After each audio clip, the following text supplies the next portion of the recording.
Hi, my name is Abigail Bassan. I am the wife of Scott Bassan, owner of Quantum Creative Glass, and I have been asked to do a demonstration video on how I pack the pieces to prevent breakage. I'm going to pack 3 pieces today and let you see what those pieces are. I'm going to do a frog, an octopus, and a squid, and I'm hoping that when you're done seeing this video that you'll be able to copy what I do, implement it in your galleries, and hopefully come close to eliminating breakage as you reship to your customers. So I take a piece of tissue paper, I fold it in half, I fold it in half again, and I fold it one more time until I have a narrow strip about that size. Then I fold this twice at the top here and create a little, I don't know what you want to call that, a double fold over at the top of my piece of tissue paper.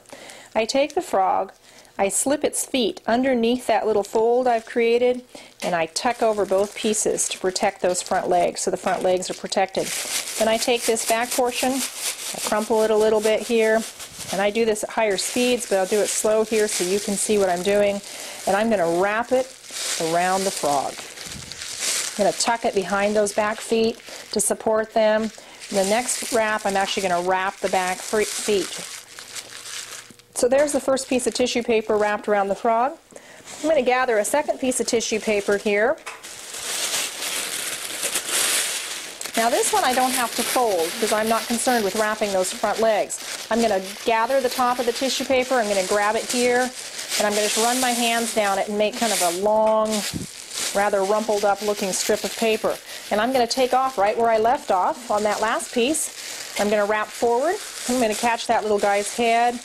I'm going to come back now, and I'm going to wrap his whole body the other direction. So there are no points exposed, and he's all nicely supported. So that's kind of what he looks like after 2 pieces of tissue paper. Now I'm going to wrap him with a third piece of tissue paper as well. I'm going to go the other direction to provide additional cushion.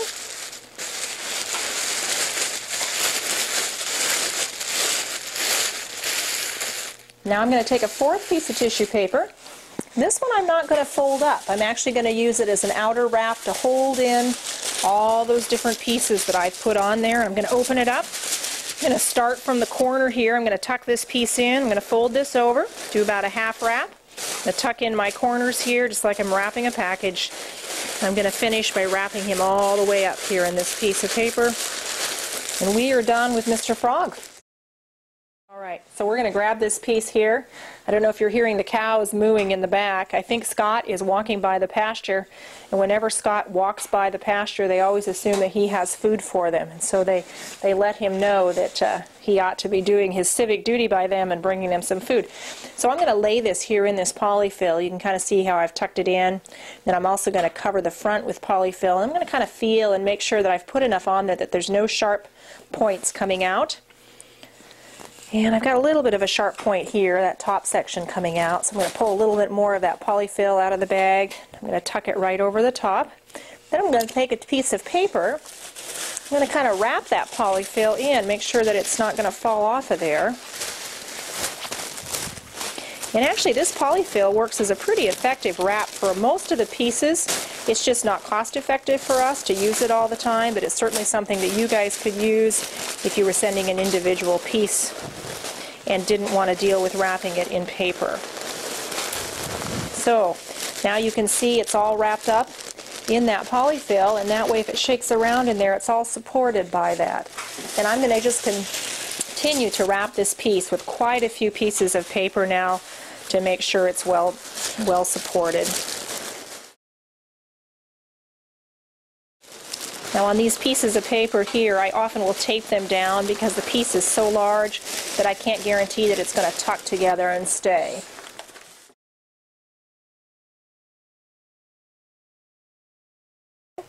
And so I always start with peanuts, and I put a layer of peanuts that's about 1 inch to 2 inches at the bottom of every box. I'm going to top that with a piece of either paper or bubble wrap. And the reason for the bubble wrap or the paper is that we don't want the piece, once it's wrapped, to work its way with vibration through the peanuts and actually hit the bottom of the box.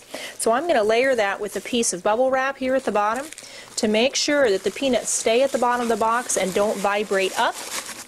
can also use a piece of tissue paper for this purpose.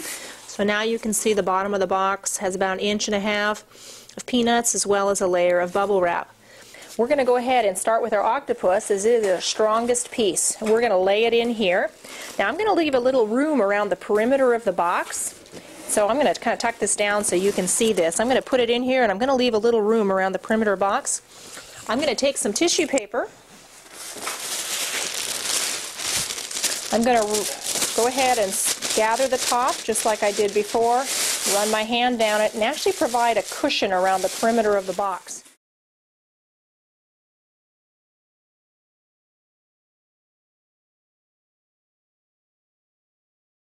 You can see that the piece is cushioned on both sides with some crumpled up tissue paper. We'll go ahead and place that frog in there next. And again, same principle, we're going to want to put a little bit of room between it and the outside of the box.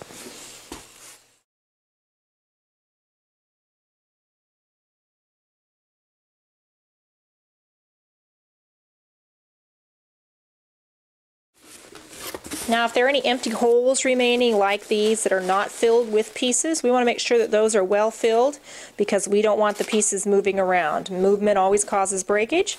So I'm just going to take some tissue paper. Again, peanuts are too severe, too harsh, and I'm going to stuff those holes with pieces of tissue paper to prevent any movement.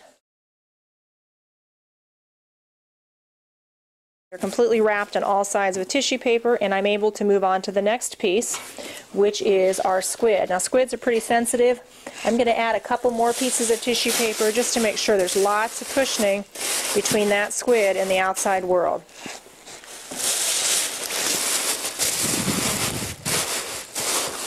And I'm going to center this one in the box because it is very tender. And I'm going to employ the same principle I used before. I'm going to surround it with tissue paper. So here's the finished product. You can see it's well wrapped with tissue paper. Everything is cushioned. There's no place for contact whatsoever to the outside world. I'm going to take another piece of that bubble wrap that I had earlier. I'm going to do another layer right on the top just like I did before. And I'm going to fill up whatever room remains with some more peanuts. So that's how you pack a piece. Tomorrow I can tape this up, put an invoice in, and send it out. Thanks.